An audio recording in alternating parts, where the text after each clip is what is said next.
societies, no matter how civilized they may be, may just flip overnight. And you have people telling me, oh, Ted, Turkey's not going to go to war with Israel. That's not going to happen. A lot of Turks are pro-Israel, or a lot of Turks actually admire Israel. And countries can flip. Oh, Ted, Germany's not going to resort to ultra-nationalist militarism. That's not true. The Germans are so different than their ancestors from the 20th century. Societies may flip. Oh, Ted, Israel is a civilized country. It's a Western-influenced nation. They're very innovative, and they have their own Silicon Valley, and they're technologically very advanced, and they are a democracy. Israel is a democracy. Societies may flip. The jinn is out of the lamp. The demon is out of the bottle. And now the idea of mass deportations has become commonplace. I know that genocides are coming because genocides are preceded by mass deportations. So what are we going to be seeing in the future? What we are going to be seeing in the future is really an era of genocide. And so in the paradigm of the Ottoman Empire was dying. The Ottoman Empire was at war with the Russians. The Russians were using the Armenians as a proxy against the Ottoman Empire. They used this argument to justify a genocide. That's what they did with this argument. We see this sort of logic and argumentation being utilized by Israeli Jewish nationalists, fanatical Zionists who say that the Israeli government has a right to ethnically cleanse the Palestinians out of the Palestinian territories. Or some of them will go to the extreme and say that the Israeli government has the right to, in fact, genocide the Palestinians. And when you see that sort of argumentation being utilized, rest assured that the people who are orchestrating such a policy, or at least some of the people who are orchestrating such a policy, have murder in their minds. And who supported this idea of genociding? The Armenians, the Germans. Because the Germans also played a role in deceiving the Armenians to make them feel safe. Just like Cain got Abel to feel safe before he murdered him. What does it say? It says, and Cain invited Abel for a walk. And they were walking in the fields, and Cain murdered his brother. All right, everyone. So I want to talk to you guys about the Armenian genocide and how the Ottoman Empire utilized arguments to make the Armenian genocide look justified. Now, why is this important? Because genocides are always done under pretexts. And if you do not understand that genocides are done under pretexts, then you will fall for the pretexts. And the reason why I say this is because, scarily enough, the arguments that are utilized to justify genocide can be convincing for too many damn people. So the Ottoman Empire genocided the Armenians. What was their reason? What was their reasoning? What was their logic behind butchering 1 million Armenians? Well, if you were to talk to the Ottomans, they would have told you the Armenians are a subversive race. And you would have asked, well, how are the Armenians a subversive race? How are they an enemy of the Ottoman Empire? And the Ottomans would have told you, well, the Armenians are pro-Russia, and the Armenians want to start their own independent state. They want to create their own independent state, which means they want to carve a chunk out of our empire. And that independent state, if it is formed, will be an ally to the Russians, which means our enemy, our greatest nemesis, the Russians, will be even stronger because they will have a new ally against us. And the Russians were always working to carve out the Ottoman Empire. The Russians were always working to fragment the Ottoman Empire. And they would do this by supporting the independence movements of the Christian minorities living within the Ottoman Empire. So, for example, there was the Greek War for Independence, which began in 1821 and ended in 1829, and the Greeks gained their independence. But who backed the Greek independence movement? The Russians. Now, you could also say it was the British and the French, but the Russians backed the Greeks to gain their independence. Here is another example: the Serbian struggle for independence, which finally became successful in the year 1878. But how did the Serbians gain their independence in 1878? Well, it was because of the Russian-Turkish War of 1877 to 1878. The Serbs joined the Russians to fight against the Ottomans. The Russians, alongside their Serbian allies, defeated the Ottomans, and in the Congress of Berlin in 1878, the Russians said that we support a Serbian independent state. And so Serbia gained its independence, and the Ottoman Empire became smaller. Fast forward to the First Balkan War. What happened in the First Balkan War? The Serbs and the Greeks and the Montenegrins and the Bulgarians all created this alliance which was backed by the Russians. And this Balkan Christian alliance fought against the Ottoman Empire, defeated the Ottoman Empire, and the Ottoman Empire lost 83% of its European territory. Lost, gone. And the Ottoman Empire became smaller, and it was getting closer and closer to its death. And they called the Ottoman Empire the sick man of Europe, because everyone knew that the Ottoman Empire was a dying empire and that it was close to its end. Its end was nigh. And the Russians were working for that end. And so what did you have left? As far as Christian minorities went, what did you have left in the Ottoman Empire? Well, you had some Greeks, you had some Assyrians, but you also had Armenians. And they had a sizable population within the Ottoman Empire, and they wanted their independence. Well, who was there to support Armenia's struggle for independence? It was the Russians. In fact, during the Russo-Turkish War of 1877 until 1878, the Armenians were working with the Russians. In fact, the Armenian church was working with the Russians. And so the Ottoman Empire came up with this idea. Let's just get rid of the Armenians. Let's just kill them all. Let's deport them all, and during their deportation, we will starve them, murder them. We will make living conditions for them so miserable that they'll be gone.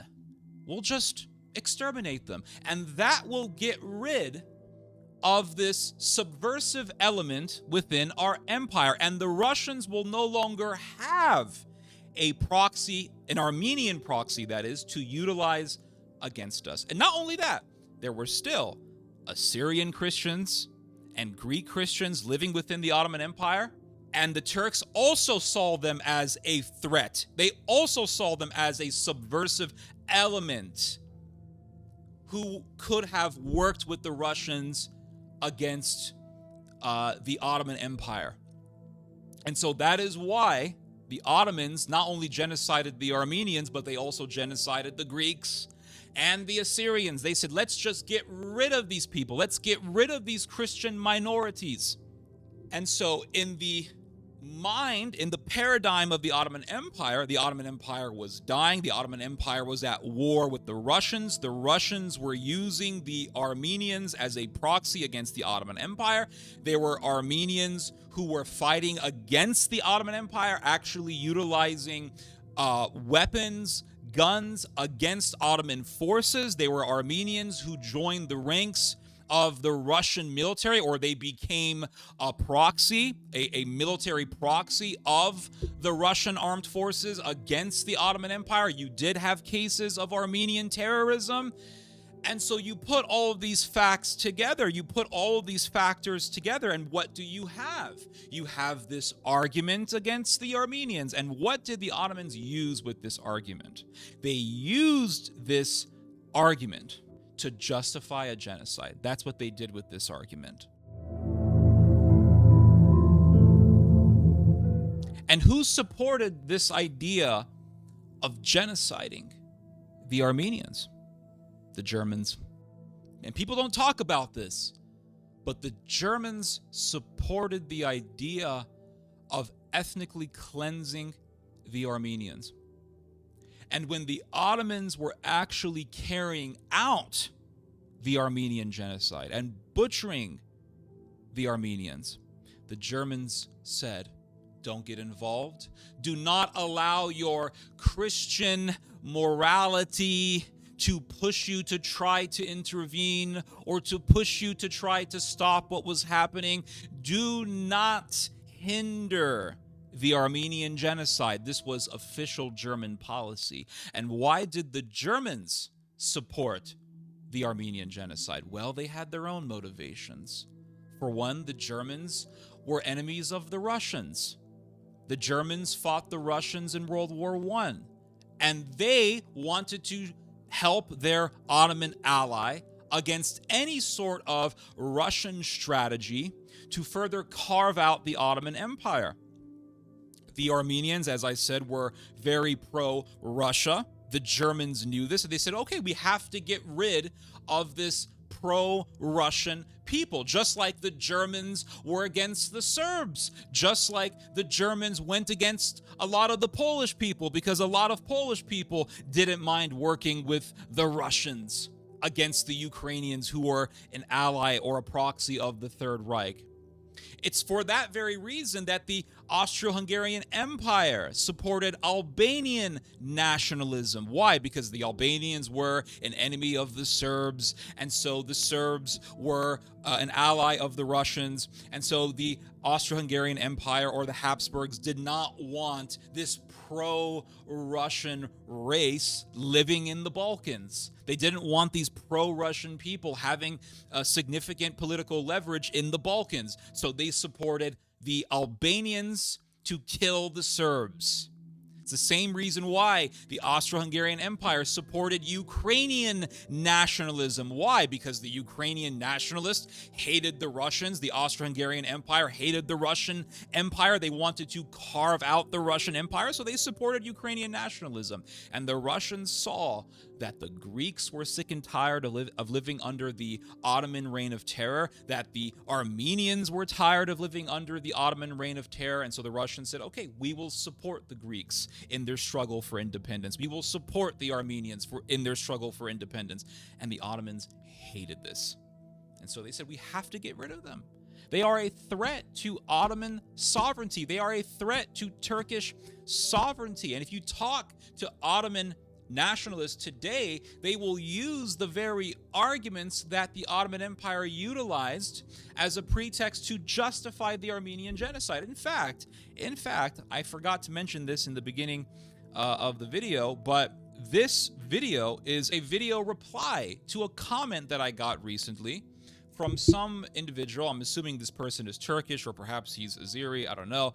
But this comment said that there was no Armenian genocide, and that the Armenians joined the Russians in the war against the Ottomans. Essentially, the Armenians declared war on the Ottoman Empire, and the Armenians lost. It wasn't a genocide, it was a war. And this is how all genocides are presented. This is how all genocides are justified. All genocides are justified by facts, and those facts are put together and they are utilized as a pretext to convince people that mass murder is okay. We see this sort of logic and argumentation being utilized by Israeli Jewish nationalists, fanatical Zionists who say that the Israeli government has a right to ethnically cleanse the Palestinians out of the Palestinian territories. Or some of them will go to the extreme and say that the Israeli government has the right to, in fact, genocide the Palestinians. And they will say that the Palestinians are a subversive element, that the Palestinians are a threat to Israeli sovereignty. They will also make the argument that Israel needs Lebensraum. And yes, there was an article, and I mentioned this in a prior video. It's very, very disturbing that we are seeing this sort of thing happening today.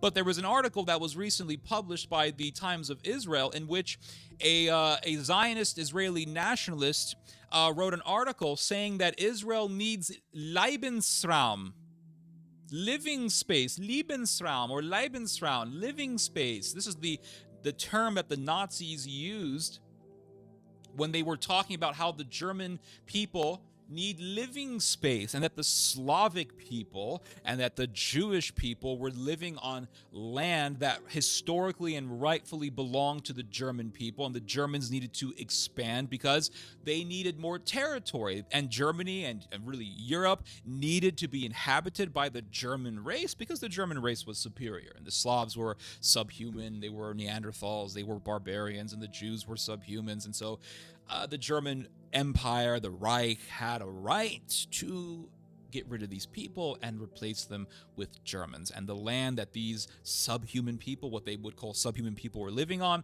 was Lebensraum, living space for the German people. And so you have Israeli nationalists, Zionist fanatics, who believe that Israel needs Lebensraum. The Jewish people need Lebensraum. And the settler population living in the West Bank and living in East Jerusalem, they need Lebensraum. The settlers they're growing in their population, they are growing in their numbers, and you are having more and more Israelis, more and more Jewish people, more and more Zionists who want to become settlers. They want to live in the West Bank. And so the West Bank has too many Palestinians. And that land that the Palestinians are living on, well, that needs to be cleared out to create Lebensraum for the Jewish people. It's like that scene from Braveheart when when Longshanks is talking about getting rid of the Scottish people. And Longshanks in that famous scene in Braveheart says, "The problem with Scotland is that it's full of Scots." And everyone starts laughing. Well, this is their mentality. The problem with the West Bank is that it's full of Palestinians. They need to be gotten rid of. And how do the Zionists always present? Not all, because I don't want to say Zionist as a blanket term or as a broad brush, because they are Zionists who are against this sort of thing, so I want to be fair. But how do the far-right, racist, fanatical, bloodthirsty Zionist types argue when they present an argument in favor of ethnic cleansing, or in some cases even genocide? They will always say that the Palestinians are a subversive people, that the Jewish people have a right to that land, that they have a right to expand in that land, that there are too many Palestinians, and if we don't get rid of them, well, they are going to be a blight on Israel, and they are going to threaten, or they already threaten, the existence of Israel, so we need to get rid of them. And when you see that sort of argumentation being utilized, rest assured that the people who are orchestrating such a policy, or at least some of the people who are orchestrating such a policy, have murder in their minds.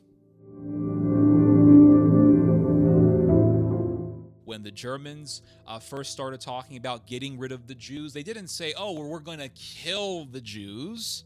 They said what? That we're going to deport them. And they did deport them. They deported them to Poland. They deported them to the camps of Treblinka and Auschwitz. And they put them in the Ravensbrück camp. They put them in Dachau. Right? They were deported. And disturbingly enough, when the Ottomans proposed, or when they established this policy of ethnically cleansing the Armenians, they did so under a policy called temporary law of deportation. Temporary law of deportation. Oh, it's just temporary. And this is how genocides are done. They aren't done with a whole bunch of lunatics popping up and saying, well, we're just going to kill them and we're going to... No. People who orchestrate genocides are much more conniving than that. People who orchestrate genocides are much more deceptive than that. They utilize much more subterfuge than you would think. they will say, well, this is only temporary. They will say this is a temporary law of deportation. They will say, well, we're only just going to move them somewhere else because we're in the middle of a war and we really can't trust some of these Armenians. And you will ask the question, well, why didn't the Armenians run away? Some of the Armenians did run away, but why didn't most of them run away? That is the reason. The reason why most of them did not run away is because the policy of genocide was presented so deceptively, or it was hidden so well, it was hidden beneath the collective radar of the Armenian people's awareness that they did not expect anything like that to even occur. And that leads me to talk some more about the German involvement in this, because the Germans also played a role in deceiving the Armenians to make them feel safe. To make them feel safe. Just like Cain got Abel to feel safe before he murdered him. If you read the book of Genesis, in the part that talks about how Cain murdered Abel, what does it say? It says, and Cain invited Abel for a walk. Come and walk with me through the fields, brother. And they were walking in the fields, and Cain murdered his brother.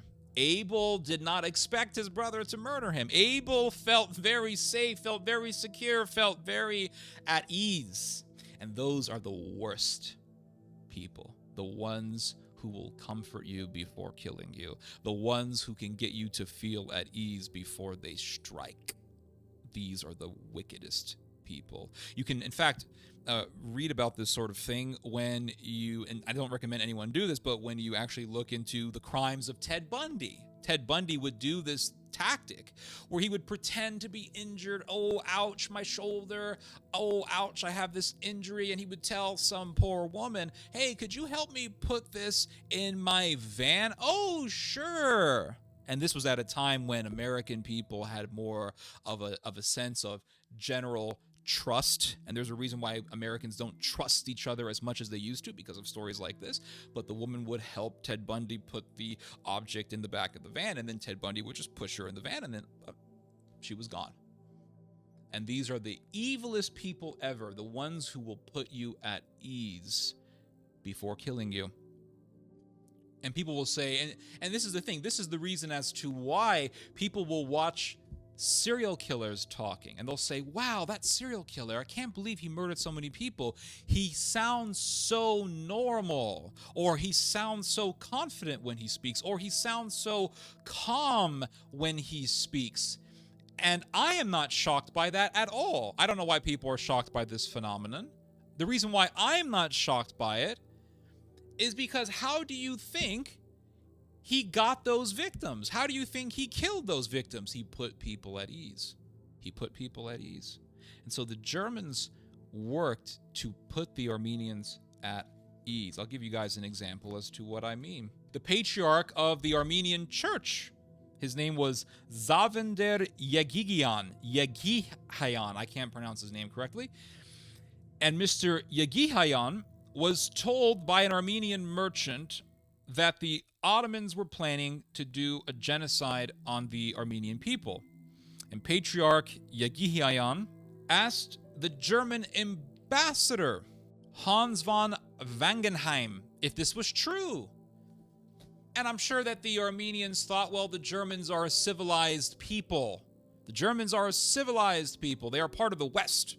And so, of course, they're going to tell us the truth. They're not going to support mass murder. No, not the Germans. They would never do such a thing. And so the patriarch goes to the ambassador to the Ottoman Empire, the German ambassador to the Ottoman Empire, Mr. Hans von Wangenheim, and he says, Mr.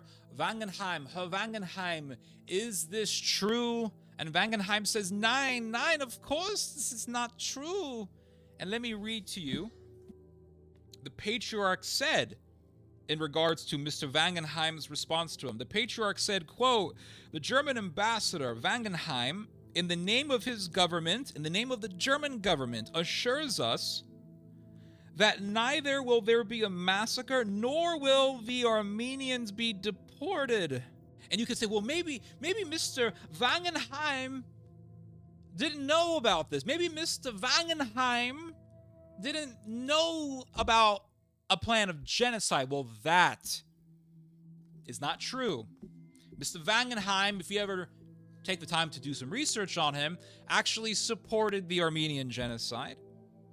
And he, in fact, told an American journalist these words about the Armenian genocide. He said, "I do not blame the Turks for what they are doing to the Armenians." And he's speaking in the present tense, which means he was speaking while this genocide was happening. "I do not blame the Turks for what they are doing to the Armenians. They are entirely justified." And so the Armenian genocide was not just an Ottoman plan. It was a Germano-Ottoman plan. And there was another reason that the Germans supported the idea of genociding the Armenians. It wasn't just because the Ottomans were an ally and the Armenians were pro-Russia.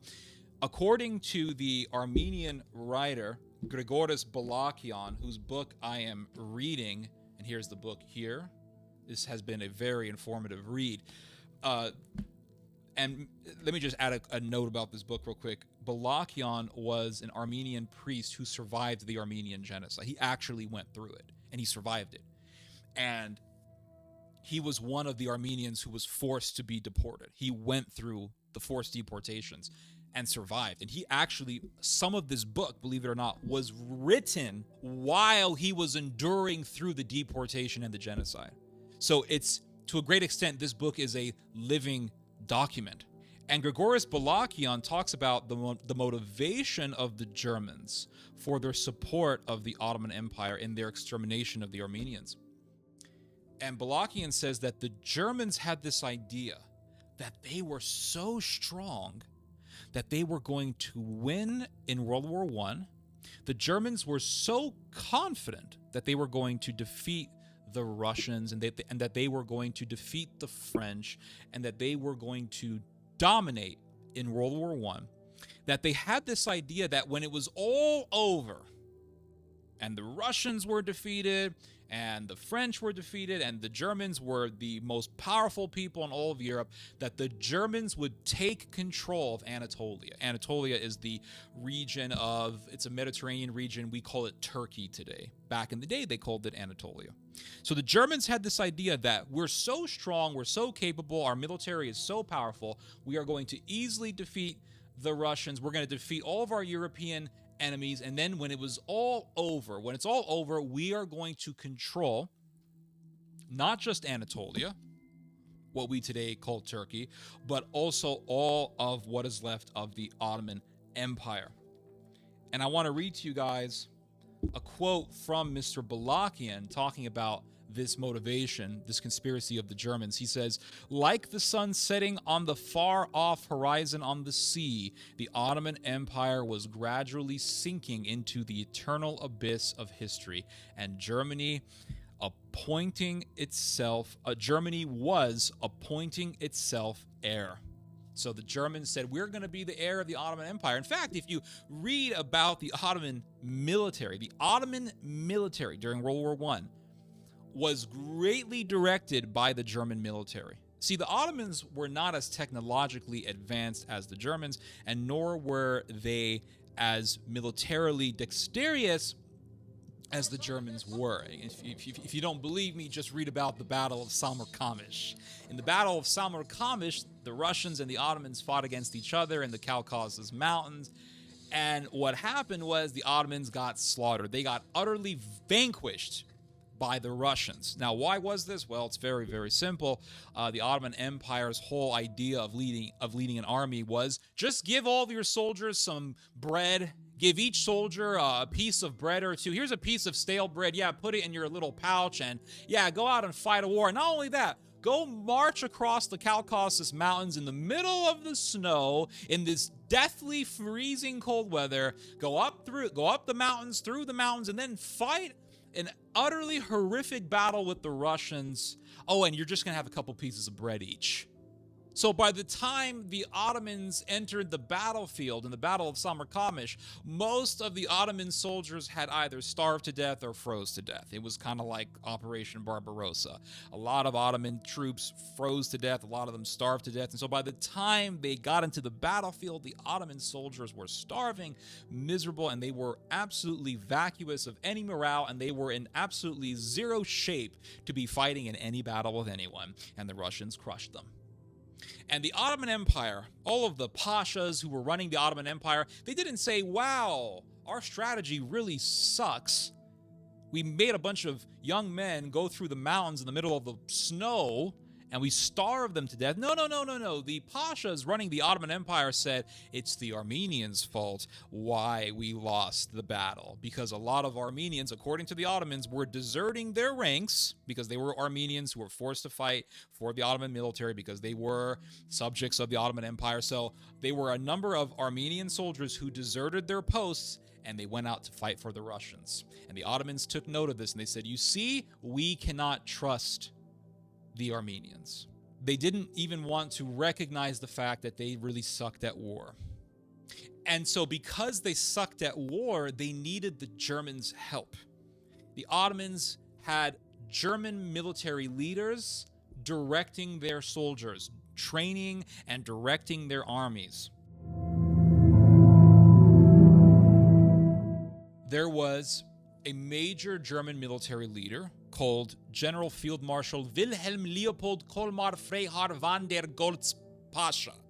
Mr. Pasha, Herr Pasha. Now you may be asking, why is a German military leader having the title of Pasha in his name? Well, because according to Grigoris Balakian, Field Marshal Wilhelm Leopold Kolmar Freyhard van der Goltz Pasha was a German, if you couldn't tell, but he was so enamored by Ottoman culture, he was so taken by Ottoman culture that he Ottomanized himself and he acted in his mannerisms as a Turk. He was a Turkified German. Very, very fascinating phenomenon, if you could believe it. I believe it. And so in February of 1915, General Field Marshal Wilhelm Leopold led a meeting for the German-Turkish Society. Now, let me just drive this point in.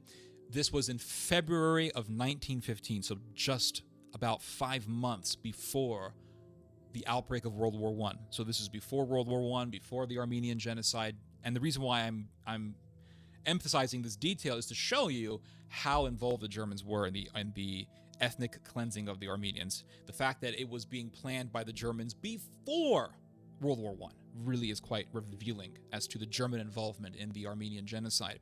So there was a meeting that was conducted by the German-Turkish Society. The chairman of the German-Turkish Society was Mr. van der Goltz. And in the presence of the Turkish ambassador and all of his staff, van der Goltz gave a presentation justifying the ethnic cleansing of the Armenians. He said that the Armenians are a subversive race, they are friendly with the Russians, and the Russians will utilize the Armenian population as a proxy against the Ottoman Empire to carve out more territory of the Ottoman Empire to further reduce the Ottoman Empire. So the Ottoman Empire really has no choice but to get rid of the Armenians. And I want to read to you guys a quote from van der Goltz's presentation. And the reason why I want to read to you guys what van der Goltz said was to give you guys an example as to what I mean when I say that genocides are done under pretexts. Because Mr. van der Goltz is not saying, oh yes, let's just get rid of the Armenians because we just hate Armenians. No. Van der Goltz is very methodical in his reasoning.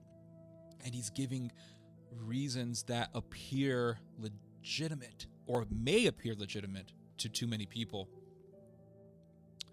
And the reason why I'm telling you guys that is because genocide is justified by facts, and you would be terrified to see or terrified to recognize how many people would fall for the arguments that are utilized for genocide, because the arguments sound convincing to enough people.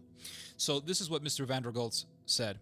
The Russian government has, in this past century, used the subject Christian peoples living in the Turkish Empire as a pretext to interfere in the internal affairs of Turkey, and thus has been the cause of Turkey's dismemberment. Now, this is a fact, right? You could point to the Greeks gaining independence, reducing the size of the Ottoman Empire. You could point to the Serbs gaining independence in 1878, further reducing, the Ottoman Empire. You could look at the First Balkan War, in which the Bulgarians, the Montenegrins, the Greeks, and the Serbs allied together, and their alliance was backed by Russia against the Ottoman Empire, and they defeated the Ottomans, and the Ottomans lost 83% of their territory. Again, this is a fact. Mr. van der Goltz is not saying, he's not lying in this regard. He is pointing to a fact.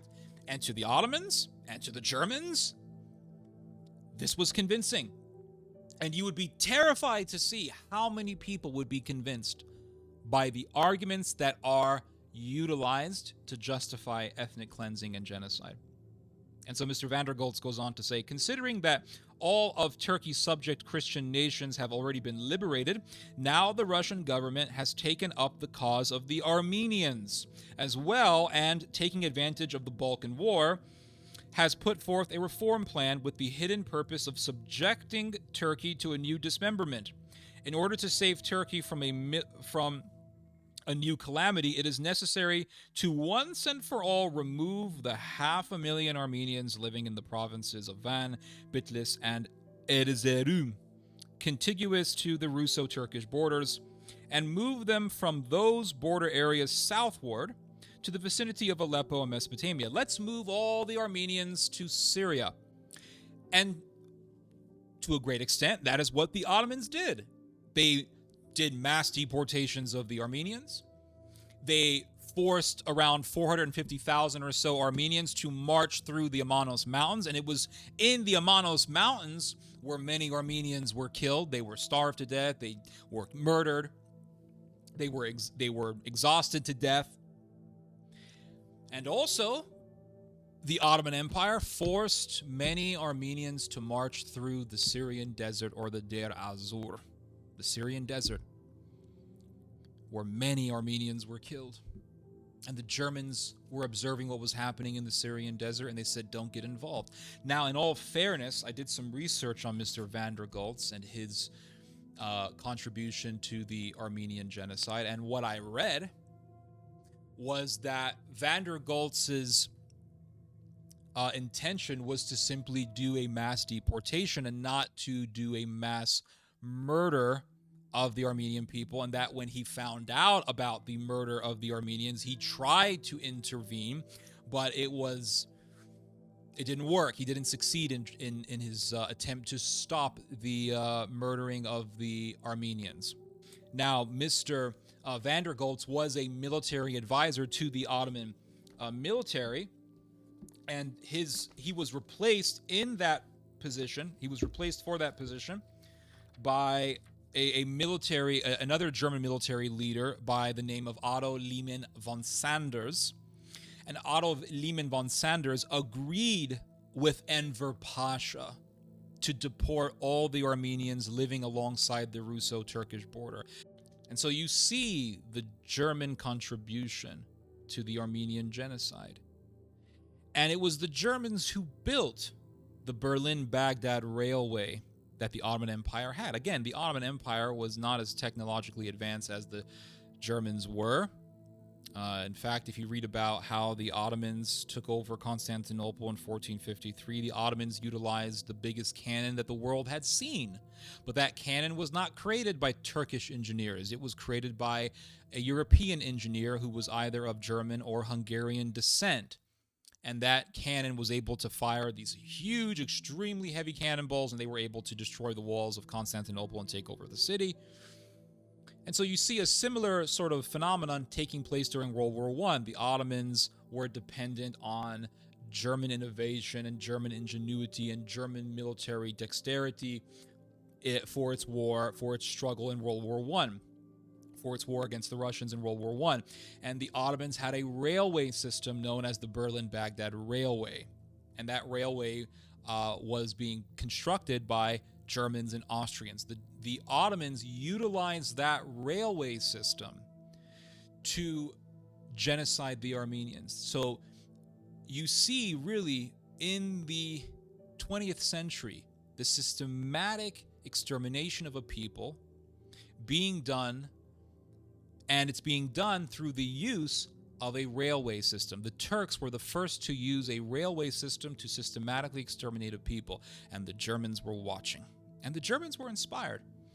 And they would use the railway system in Europe to genocide the Jews. So you see how the Germans were involved in a genocide during World War I. They were involved in the genocide of the Armenians. In fact, Mr. Balakian states that German soldiers would say things like, well, you know, those Armenians, they're basically just like the Jews. They're parasites. They're a bunch of scoundrels. They deserve to be murdered. And so you see the Germans contributing to a systematic genocide using a railway system that the Germans had built during World War I. And fast forward to World War II, and you see the Germans systematically orchestrating a genocide using the railway system. So you see the continuation of history, and you see history rhyming.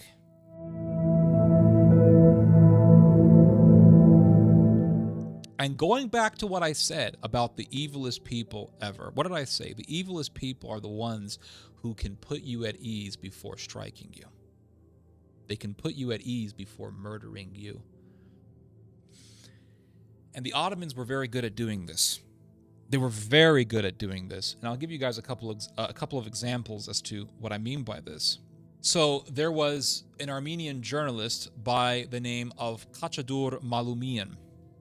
Foreshadowing was a journalist. He was in favor of Armenians having their rights. He was against any sort of Ottoman despotism. But the Young Turks, the Pashas who controlled the Ottoman Empire at that time, they pretended that they were all about what? Freedom.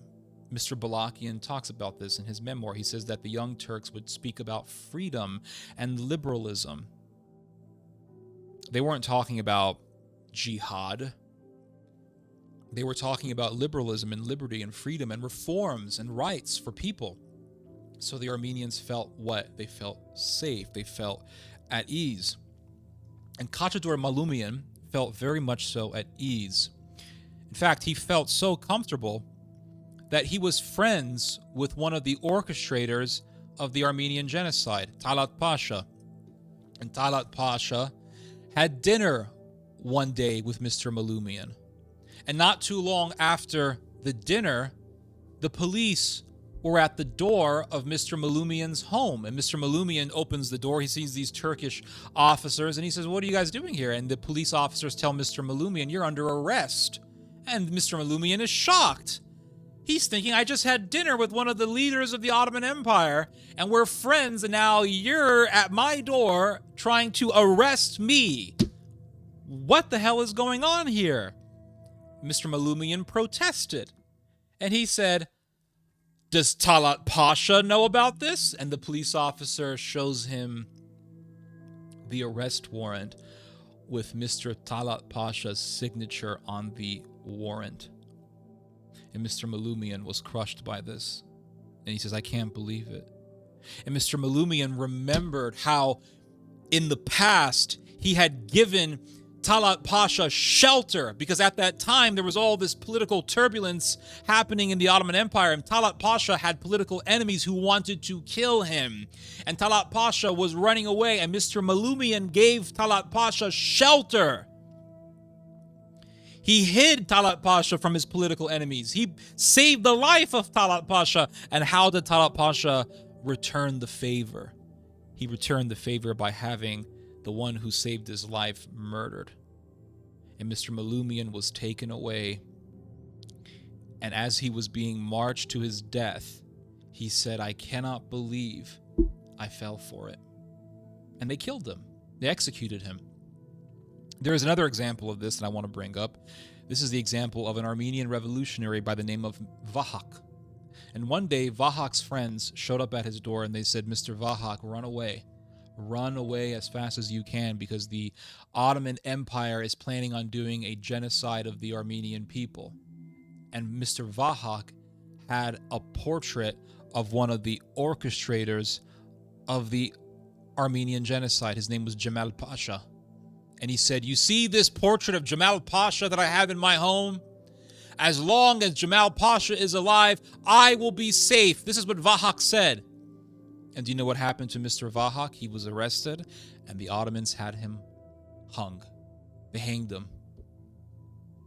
So what do you see in the Armenian genocide? You see subterfuge, you see deception, you see putting the victims at ease before murdering them. You see the Armenians trusting the Ottoman government, trusting that the Ottoman government wasn't going to exterminate them, even though they were people warning them that the Ottoman government was going to exterminate them. They still didn't do anything because they didn't believe it. You have Armenians having this idealism, having this naive, false hope that the Young Turks were good, because the Young Turks talked about freedom and liberalism, and they talked about reforms. It reminds me of the French Revolution. They talked about how the king was a tyrant, the king was a despot, but the ones who overthrew the king were more despotic than any of the policies of the monarch that they overthrew. And they butchered millions of people. Millions of people were murdered in the French Revolution. All in the name of what? Freedom. And the Young Turks were governing the Ottoman Empire under the terms of what? Freedom and liberalism and reforms. And so when they speak about freedom, they are enemies of freedom. When they speak about liberty, they are enemies of liberty. This is why I don't trust revolutions. I don't trust revolutionaries, because revolutionaries will speak about these ideals. They will speak highly of these ideals and these principles and these morals, only to go against those very ideals and principles and morals once they take power. Once they take power. So the Armenians wanted to create a state. They said, we're going to create an Armenian state. And Mr. Balakian talks about how they were very adamant about the creation of an Armenian state, and how they spoke openly about it, how they were very vocal about it. And there were acts of terrorism. There's one that I have in my memory in which Armenian rebel fighters took over a bank. And they took people hostage, and they said, we want an Armenian state. And so the Ottomans pointed to this, and they said, you see, terrorism, Armenian terrorism. We can't have these Armenians in our empire. They are terrorists. And the Germans said, yeah, we can't have those Armenians living within the Ottoman Empire because they're allies of the Russians, and we are at war with Russia. And this is another thing that we can learn from the Armenian genocide, and that is how people can flip overnight. People, societies that we think or that we see as civilized may one day become barbaric. They may shift to savagery and bloodlust and barbarism overnight, and you will not even expect it. The Germans declared war on the Russians. Mr. Balakian was a seminary student living in Berlin at the time, and he saw the German people as civilized. He saw the German people as very nice people, and they were nice people. Germany. See, people think Germany in those days was what? In the days of World War I, that the German people were all what? Savages, barbarians. They were like the barbarian horde in the movie Gladiator. No. They were civilized, polite, religious people. Mr. Balakian says that the Germans were a very moral people. He talks about how during World War I, all these German women began to resort to prostitution to feed their children because their men were out there fighting and dying, and they were miserable. They got fired from their jobs. They were desperate. They had nowhere else to go, so they resorted to prostitution to earn a living and to feed their kids.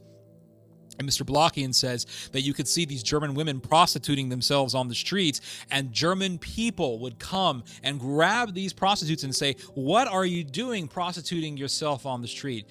This is no place for a person of decency to be doing such a thing. And so they would take these women to shelters, or they would actually do charity work to make sure that these German women could feed their kids to prevent them from going into prostitution. This is very good. And so this is an example of the German people being religious and moral. They weren't walking around saying, oh, yes, we love to kill people. We love to invade our neighbors. No, no, no. Everything was done under a certain facade.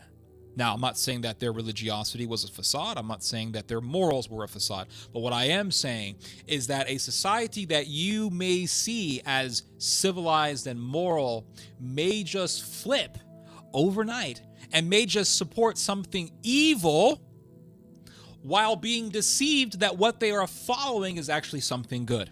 And by this, I'm reminded of that verse from St. Paul in his letter to the Corinthians, in which he says, "It is no surprise to us that Satan comes as an angel of light. Therefore, it should be no surprise to us that evil people do things under the cloak of righteousness."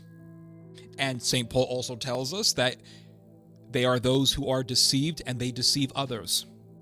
And so societies that fall for evil ideas or that fall for evil regimes or evil policies may think that they are following such things while doing something good, or that they are following such things for a noble and just and good cause. The German people didn't say, oh, we want to invade Belgium or France because we're just evil bastards. No, no, no. They said we are doing the right thing because we have to fight against Russia.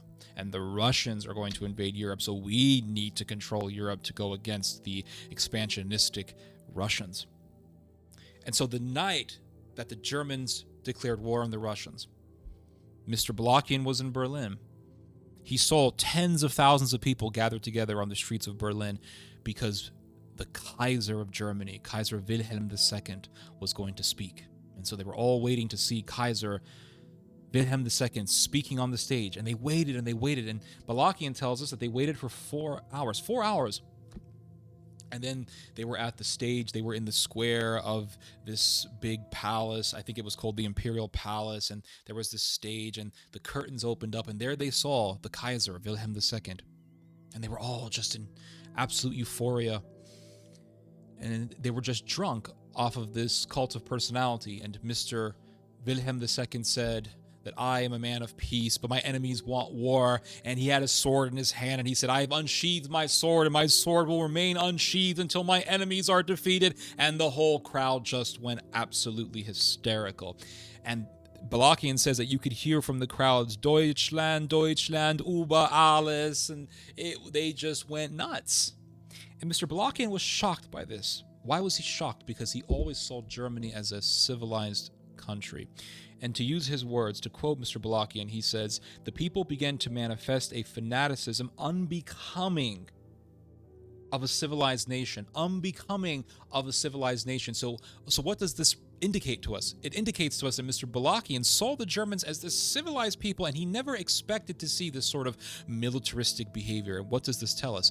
Societies, no matter how civilized they may be, may just flip overnight. And you have people telling me, oh, Ted, Turkey's not going to go to war with Israel. That's not going to happen. A lot of Turks are pro-Israel, or a lot of Turks actually admire Israel. And countries can flip. Oh, Ted, Germany's not going to resort to ultra-nationalist militarism. That's not true. The Germans are so different than their ancestors from the 20th century. Societies may flip. Oh, Ted, Israel is a civilized country. It's a Western-influenced nation. They're very innovative, and they have their own Silicon Valley, and they're technologically very advanced, and they are a democracy. Israel is a democracy. Societies may flip. And we see this in Mr. Balakian's memoir. And this is something that we learn from the Armenian genocide. One moment, Talat Pasha is having dinner with an Armenian, and the next moment, Talat Pasha is having an Armenian murdered. One moment you have some Armenian guy praising Jamal Pasha, and the next moment the Pashas are having him hung. One moment the Germans are this very, very upbeat, very civilized society, and they have a nice cafe society, and then the next moment they are aiding and abetting, they are aiding and contributing to an actual genocide. Societies can flip, and this is something that we can learn from reading the Armenian genocide, and this is something that we can learn from history. But the problem is that people today are just ahistorical. They don't want to learn from history. People today like to focus on the now, right? What's happening right now? And if I want to talk about, for example, Donald Trump in light of history, or if I want to talk about what Donald Trump has said recently in regards to deportations, in light of history, people get upset by this. I just want to hear about Donald Trump. I just want to hear you praise Donald Trump, Theodore. Why aren't you praising Trump? Why aren't you praising Elon Musk? Why are you saying, oh, Elon Musk is pushing eugenics and he's doing the Sieg Heil? And no. You should be saying that Musk is just giving his heart to everyone and Trump wants to save America, and you should just be being a sycophant. You need to be a sycophant like the rest of us. Join the ranks of the sycophants. Join the army of the sycophants. Why are you not in the army of the sycophants? Because I read history. And when I read all this talk today about mass deportations and how so many people love the idea of mass deportations, you know what I know? I know that genocides are coming. I know that genocides are coming because genocides are preceded by mass deportations. And I'm not saying that Trump is going to do a genocide, but what I am saying is that the jinn is out of the lamp. The demon is out of the bottle. And now the idea of mass deportations has become commonplace. And so if Israel does a mass deportation of the Palestinians, let's say Israel says, okay, we're going to do mass deportations of the Palestinians. All the Gazans have to leave. They got to go to Egypt, or maybe they're going to go to Syria. Perhaps they'll go to Syria and the Turks will take them in, and the Turks will say, we are the savior of the Palestinians, and now we need to punish Israel, and the Turks are going to orchestrate Holocaust 2.0. Perhaps that will happen. But let's say the Israelis say, we are going to now do mass deportations. Okay, so they mass deport the Gazans. Right, and let's say a whole bunch of Gazans die in the process. I don't know. Israel kills a bunch of Palestinians in the process, and then the Zionists are going to say, "Oh well, those Palestinians deserve it. They're terrorists, etc., etc." Then what's next? What's next is the Palestinians of the West Bank, and the Israelis are going to say, "Well, we have to deport all the Palestinians of the West Bank because they are also a subversive society within Israel, and plus Israel needs some more Lebensraum or Lebensraum." And the Palestinians are going to say, we're not going to leave. We're not going anywhere. And the Israelis are going to say, well, you have to be deported. And if you don't acquiesce, well, then you're going to die. And then what? They're going to start killing Palestinians. And if Israel does a genocide of the Palestinians, and I believe that that is something that we should expect for the future, as scary and as disturbing as that is, one of Israel's most prominent historians, Mr. Benny Morris, he wrote an article for Haaretz recently saying that the Palestinian genocide, or that the genocide of the Palestinians, is inevitable. So if the Israelis do a genocide, or even if they just do ethnic cleansing through mass deportations, what will that do?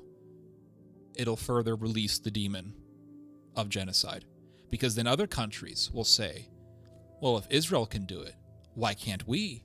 And the idea of genocide and ethnic cleansing will become commonplace in the world. If you think things are weird now, wait for the future. Things are going to get much more disturbing. Things are going to get much weirder. And if you look at the history of the Armenian genocide, and if you read about the Holocaust, and if you read about what the Ukrainians did to the Polish people in the massacres in Lvov and East Galicia, you can see how these sorts of nightmares can happen in our own time. You see the rise of Ukrainian nationalism. You see the Ukrainians today talking about how the Russian Orthodox Church is subversive and how they have effectively outlawed the Russian Orthodox Church within Ukraine. And that's what the Ottomans did to the Armenian Church. They abolished the Armenian Patriarchate. Just like the Ukrainian government today has abolished the Russian Patriarchate in Ukraine.